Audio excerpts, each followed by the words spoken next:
Hi guys, जय माताजी। आज तो मारे भींडाનું શાક બનાવવાનું છે। આપણે હવે વઘારમાં અજમો નાખી દઈએ। હવે આપણે રાઈ નાખી દઈએ। 1 ચમચી જેટલી હિંગ નાખી દઈએ। હવે આપણે ભીંડા વઘારી લઈએ। સરસ।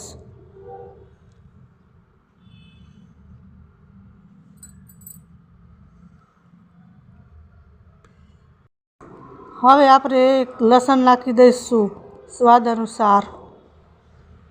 હવે આપણે 1 ચમચી મરચું નાખી દઈશું। હળદર નાખી દઈશું। ધાણા જીરું નાખી દઈશું। મીઠું નાખી દઈશું।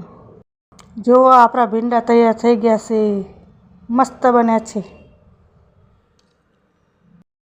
રોટલી બી તૈયાર છે। વિડીયો ગમ્યો તો શેર સબસ્ક્રાઈબ કરજો, સપોર્ટ કરજો।